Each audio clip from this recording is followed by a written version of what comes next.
Selamat berjumpa kembali para audiens sekalian yang saya hormatin.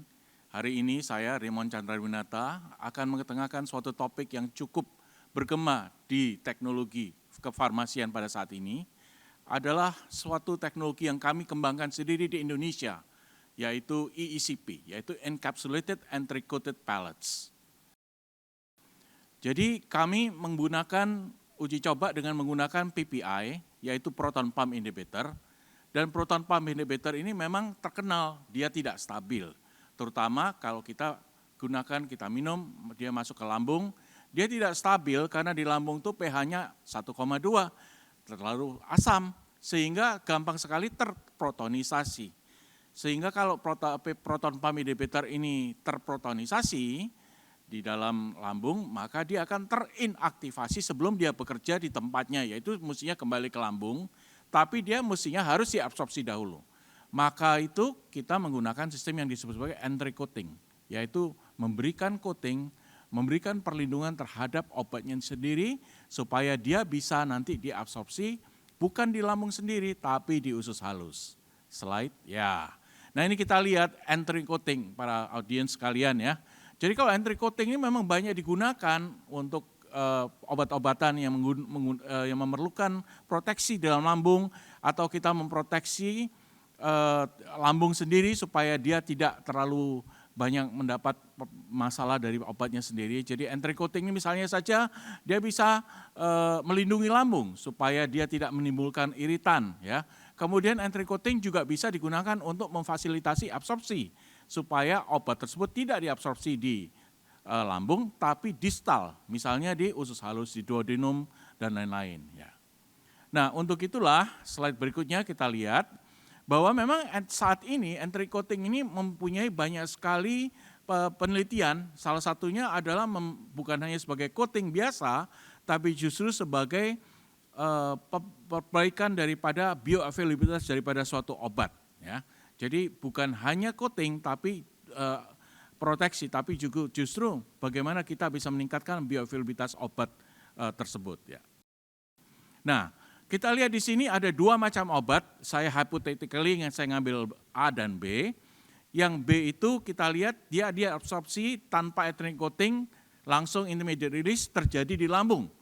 Nah, kalau kita korelasikan antara B dan A, sedangkan yang A itu kita absorpsi ada di usus halus. Nah, kita korelasikan kalau kita lihat di sebelah kiri bawah itu kelihatan absorpsi pharmacokinetic profile, di mana yang A itu akan meningkat profil pharmacokinetiknya, Cmax-nya meningkat, half-life-nya meningkat dibandingkan dengan B yang diabsorpsi di lambung.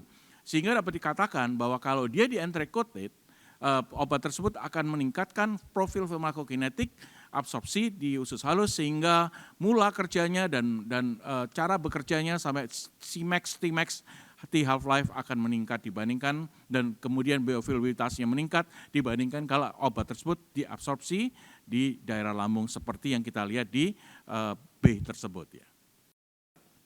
Nah, dengan demikian dalam membuat suatu teknologi farmasi kita juga memikirkan dengan menggunakan mathematical formula ya, rumus-rumus formula di mana bioavailabilitas itu selalu berhubungan langsung dengan berapa yang diabsorpsi di usus halus, kemudian berapa yang sudah terekstraksi di usus, di lambung maupun di liver atau di hati. Jadi kita lihat di sini formula sebelah kanan bawah, ini yang akan kita gunakan untuk membuat suatu teknologi farmasi yang bisa coating suatu obat apalagi yang tidak stabil seperti PPI, seperti esomeprazol. Nah, ada dua macam sebetulnya salut menyalut daripada obat-obatan. Yang pertama kita tahu yang sebelah kanan atau sebelah kiri, sebelah kanan yang Anda lihat yaitu matrix system. Nah, ini digunakan seperti contoh di atas, fotonya adalah digunakan dalam tablet matrix kita bicarakan ya. Yaitu obat disalut dengan suatu coating dan dia akan merilis pelan-pelan dan ini banyak digunakan untuk sustain release ya. Nah, kedua, ada dua cara yang kedua, ada yang disebut sebagai reservoir system. Nah, reservoir system ini kebanyakan kita menggunakan suatu granul ya, suatu pellet yang dimana pellet tersebut bisa dimasukkan di dalam satu kaplet atau dimasukkan dalam suatu kapsul ya, sehingga tergantung daripada rilisnya maka reservoir juga mempunyai sifat perilisan disolusi terkontrol yang baik sekali ya. Nah, yang matrix system ini baik digunakan Tapi matrix system yang digunakan untuk PPI itu sebetulnya tidak bagus ya. Kenapa? Karena nanti saya tunjukkan bahwa di matrix system kalau untuk PPI, apabila ada terjadi kerusakan di surface area daripada tablet tersebut, maka akan terjadi yang disebut sebagai dose dumping. Mungkin berikutnya kita lihat slide kalau menunjukkan bagaimana multi-particulate dosage form tersebut ya. Jadi kita harus nomor satu benefitnya adalah kita harus menghindari adanya dose dumping nomor satu. Jadi kita tidak mau. Jadi kalau kita menggunakan matrix system yang berupa tablet, dose dumping, kemungkinan untuk dose dumping itu meningkat ya. Sehingga kita menghindari itu untuk apalagi untuk PPI. Kalau dia sudah dose dumping apalagi di daerah lambung sudah terinaktivasi sebelum obat tersebut diabsorpsi ataupun dia bekerja ya. Nah yang kedua kalau kita menggunakan sistem reservoir system yang kita lihat tadi sebelah kiri, maka sebetulnya kalau dari pellet system itu akan lebih baik karena pellet tersebut akan didistribusikan secara baik, secara even, secara rata ya.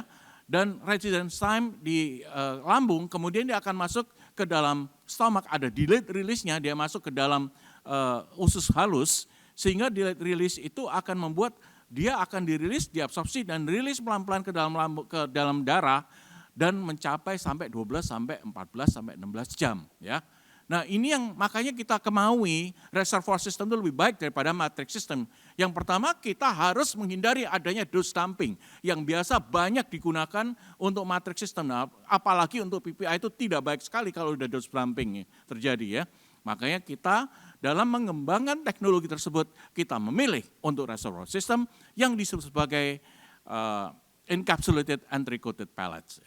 Nah, kalau kita lihat gambar yang sebelah kanan, kita kelihatan bahwa itu yang disebut sebagai MUPS ya. Jadi multi-unit pellet system sebetulnya itu juga reservoir system yang dikembangkan oleh salah satu perusahaan multinasional AstraZeneca dan dia digunakan untuk juga digunakan untuk PPI terutama omeprazole dan juga esomeprazole banyak digunakan ya.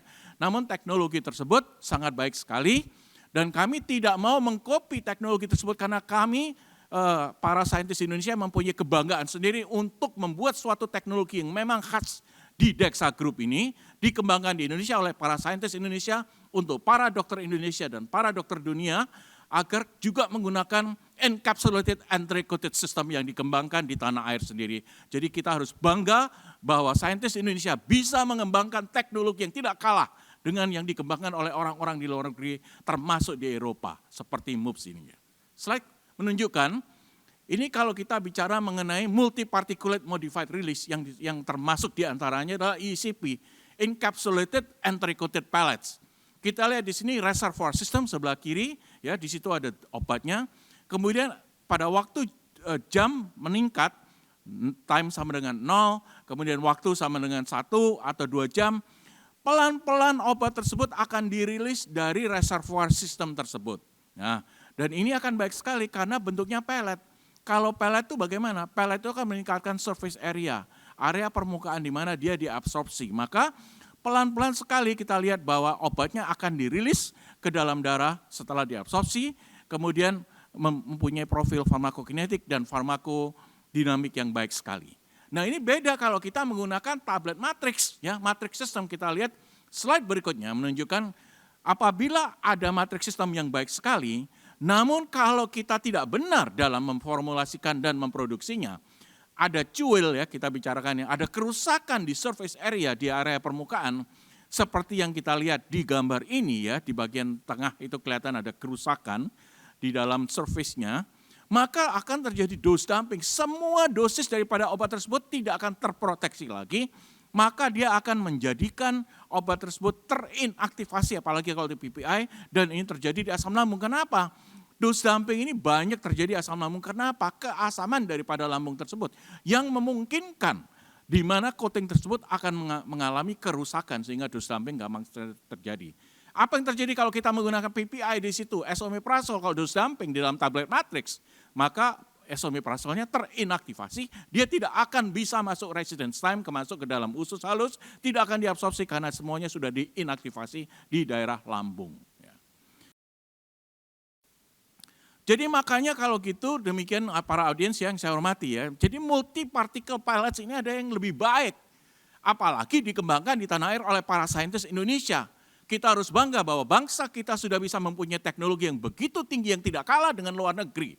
Kita tidak harus mengimpor teknologi. Kita sudah kembangkan sendiri di Indonesia, terutama salah satu produk yang sudah dikembangkan adalah namanya S-Sofer, yaitu S-Omeprazole Encapsulated Entry Coated Pellets. Ya. Jadi kalau kita lihat di sini, pelletsnya itu kecil. Kita lihat di sini 0,5 mm atau 500 mikrometer, sangat kecil. Sehingga memungkinkan bahwa aglomerasi itu mempunyai porosity yang sangat rendah. Sehingga tidak akan mungkin surface area-nya itu akan rusak seperti tablet matrix ya. Nah, kita lihat di sini berikutnya, kenapa kita menggunakan pellet? Ya karena kita mau melakukan stability. Tadi kita kalau lihat, kita udah lihat ya, matrix itu bisa tidak stabil, dose dumping. Kalau ini stabil, karena apa? Kita bicara mengenai pellet yang kecil-kecil, yang dimensinya itu hanya 500 mikrometer, kecil sekali ya. Dust free rounded pellet ya, dan kita bisa masukkan dalam kapsulnya dengan baik. Maka itu disebut sebagai good flow behavior. Kita lihat di sini ya, di dalam pellet tersebut ya. Easy to dose dan compact di dalam strukturnya ya. Sehingga gampang sekali diambil karena di dalam misalnya saja S-Sofer itu 40 atau 20 atau 40 miligram ya sekali sehari atau dokter memberikan 2 kali sehari. Kapsulnya kecil karena apa? Pelletnya sangat kecil ya. Dan nanti saya akan bicarakan mengenai keuntungan kita membuat pellet yang kecil tersebut.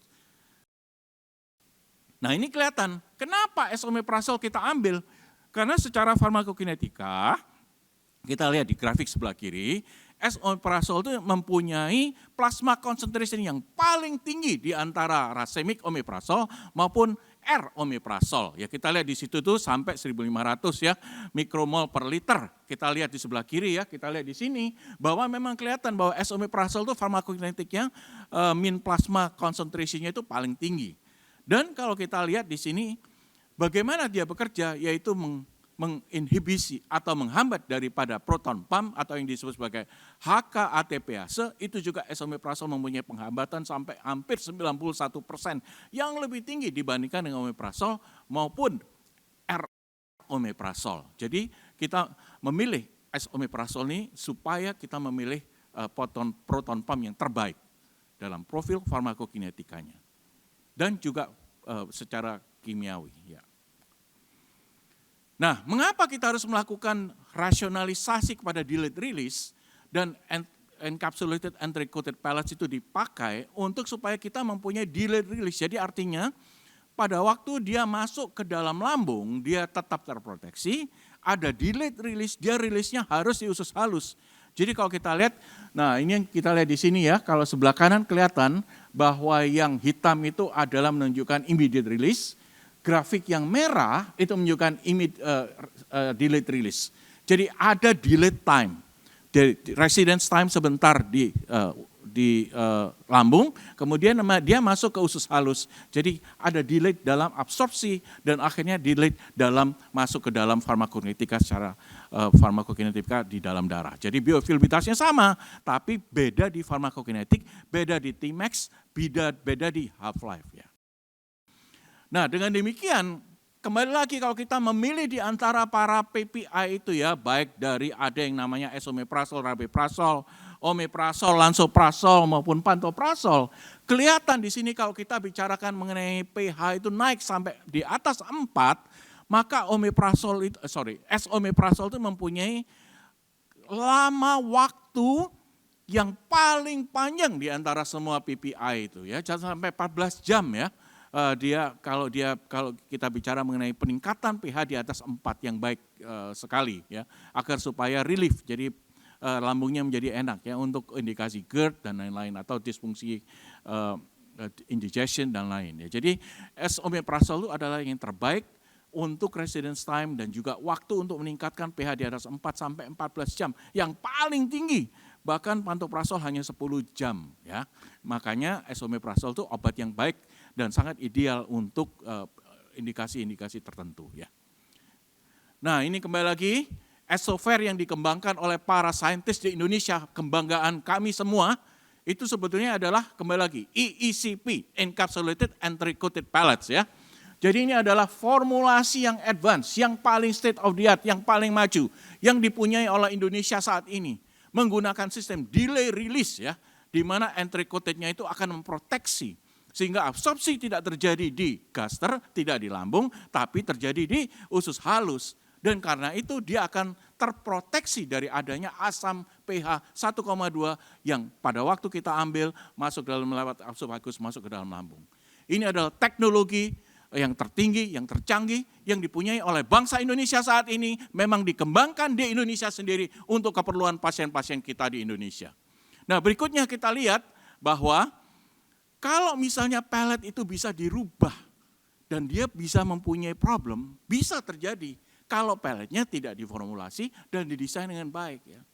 Namun, apa yang terjadi pada pellet Esover ini tidak terjadi. Karena apa? Karena kami sudah mempunyai sistem untuk pelletisasi yang baik sekali sehingga kita mengurangi problem-problem yang berhubungan dengan deformasi daripada pellet ataupun densitasnya berubah ataupun formasinya divisible menjadi berubah sehingga meningkatkan atau mengurangi disolusi itu kami sudah bisa cegah dengan adanya teknologi yang kami kembangkan sendiri di Dexa Group di Indonesia ya, di Cikarang sehingga tidak mungkin pellet itu bisa mengalami problem seperti yang kita lihat di slide ini.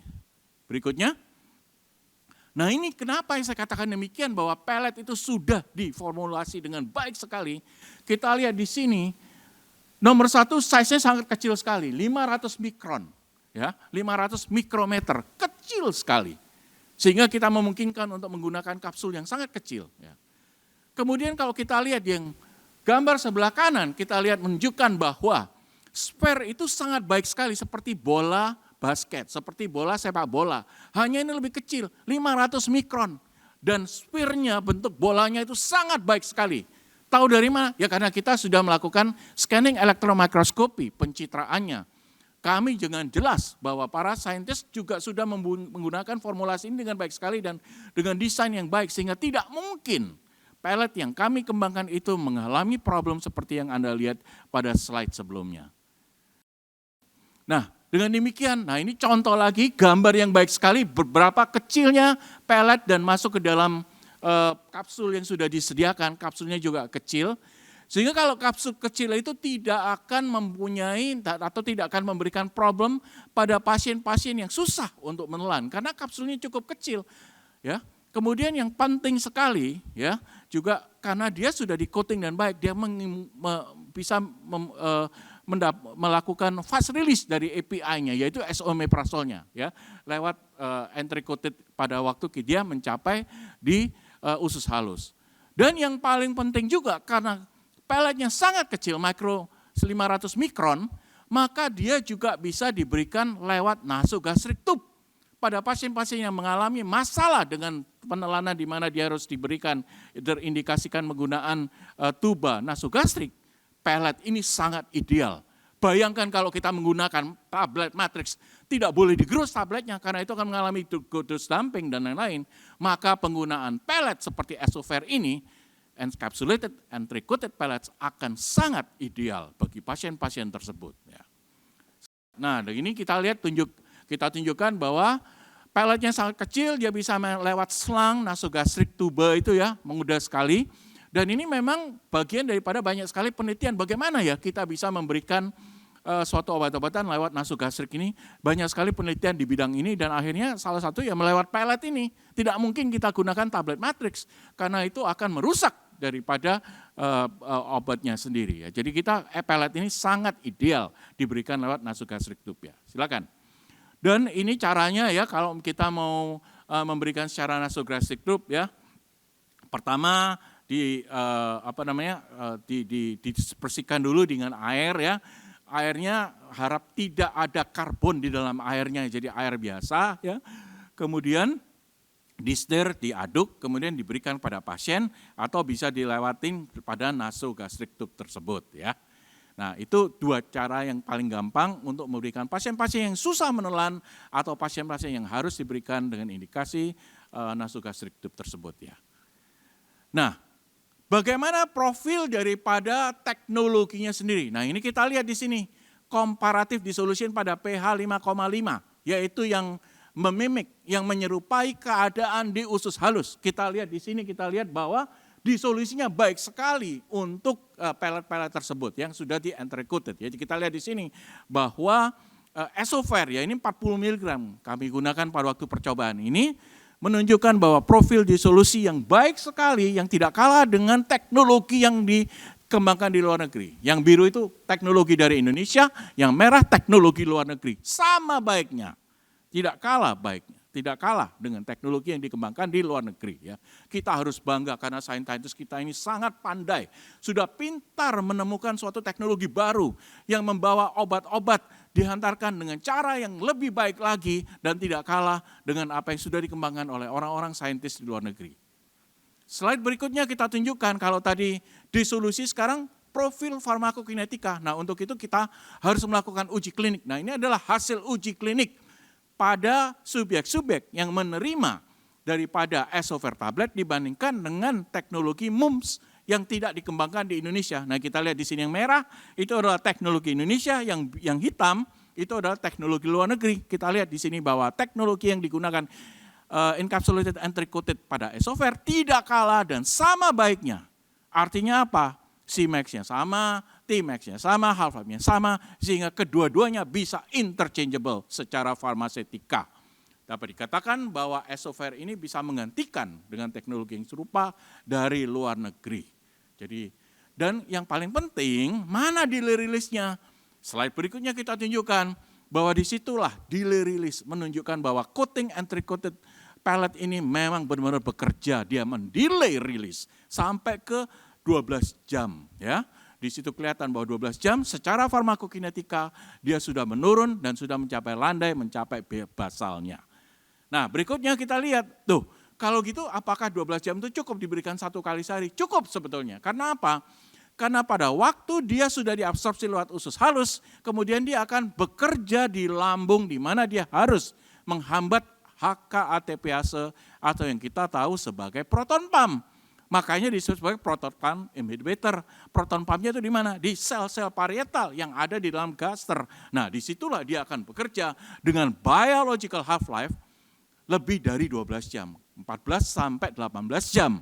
Kalau farmakokinetika memang half-life-nya 12 jam, tapi kalau kita bicara mengenai biological half-life, di mana dia bekerja untuk menghambat daripada HK-ATPase atau yang kita sebut sebagai proton pump, itu 14 sampai 18 jam. Jadi cukup untuk diberikan 1 kali sehari.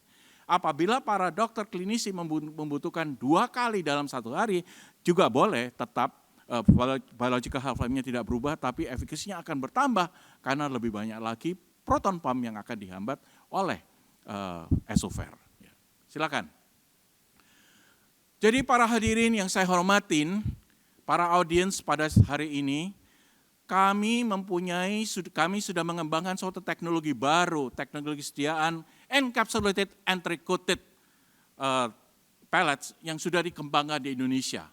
Dan ini memang teknologi yang canggih, ya, robust, yang baik sekali, yang mempunyai farmakokinetic profile yang sama dengan sistem MUPS. Ya.